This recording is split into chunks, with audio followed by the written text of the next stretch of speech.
infrastructure, so-called an infrastructure bond domestically. Where is it in the budget? It does not exist. We have now become a debt-driven economy, completely debt-driven. We are becoming more and more slaves to debt. And before all of you start feeling there is so much confidence in the shilling, fellow Kenyans, first I would like to give glory to God.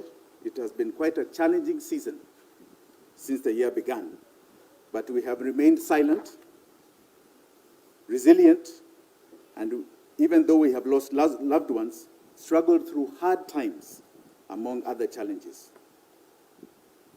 Today, I want to address challenges we have created and continue to create, situations the government has put us in by continuously ignoring rulings from our courts and failing to deliver on its own promises, failing to provide adequate security, and subjecting us to extreme high costs of living. The list goes on and on.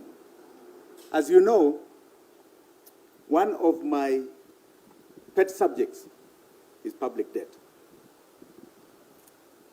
And in this regard, on the 27th of February, the National Treasury submitted a report to Parliament indicating that Kenya had borrowed 223 billion shillings between September to January.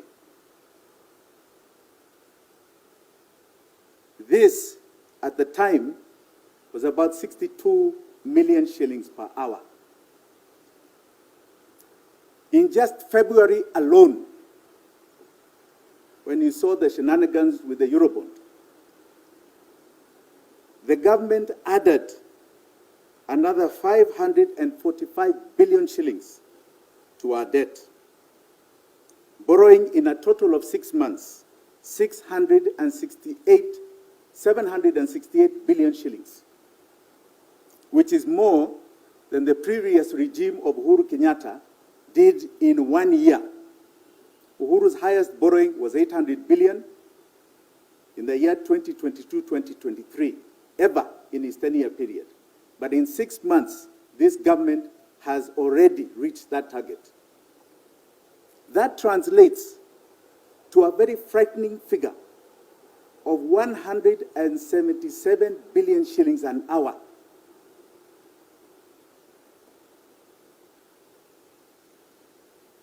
For your information, Parliament only approved in the budget, this budget of Kenya Kwanza, a total of only 341 billion shillings for borrowing. Any extra amount above 341 is purely illegal because it does not finance anything in our budget.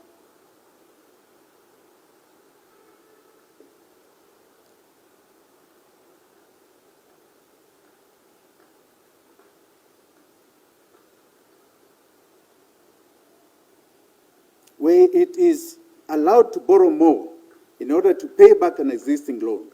Where is it, rather, that the government is allowed to borrow to pay existing loans?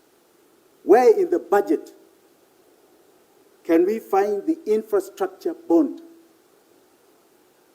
You saw them borrowing domestically 240 billion shillings for infrastructure, so-called an infrastructure bond domestically.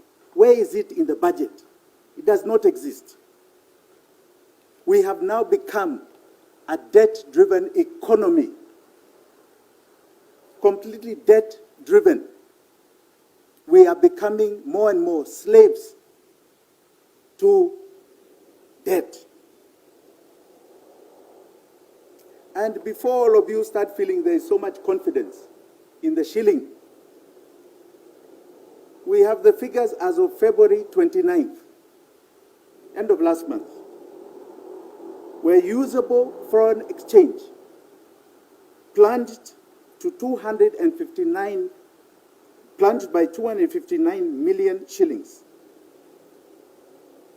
which left us with only 3.7 months worth of import cover. This tells you we are short of our 4 months, but it tells you Kenyans are mopping up a lot of dollars. They still do not have confidence in the shilling. This is a very sad state of affairs as Kenyans continue to suffer. And as they suffer, the conversation has shifted from our issues to issues about power, politics, positions, jobs.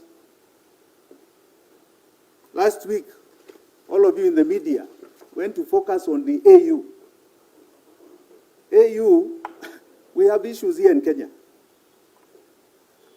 A few weeks ago, my very good friend, Raila Odinga, expressed his desire for the AU chairmanship. And honestly, I believe he is the best man for the job. He will do this country proud and this continent proud. What I don't understand, however, is that since his declaration, the people's agenda, which we were made to believe is his coalition, his coalition was championing, has been put on hold and he is now the focus.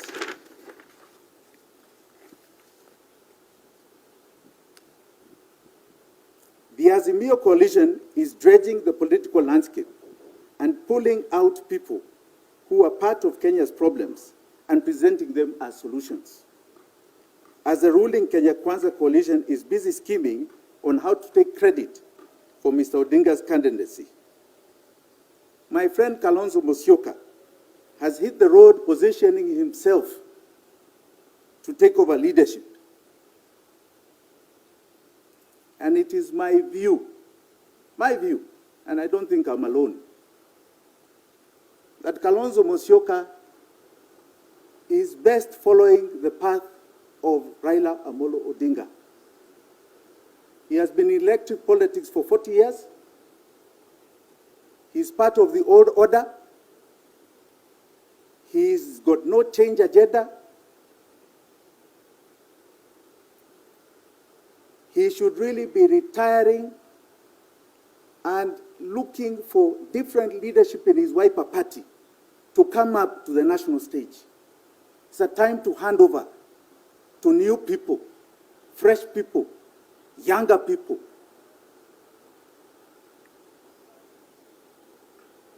And just as this is all happening, people are focusing on positions. Kenyans are still struggling for a basic meal and school fees. The so-called bottom-up model has become a bottom-down model. In this day and time, we are losing our own people to banditry. 53 lives just the other day. I've seen in Kisii today, more skirmishes. And yet, we have a president that is taking our police force to a war zone. That thing is not called peacekeeping. It is called war zone. We are going to fight a war. Police are not meant to fight wars. That is for the military.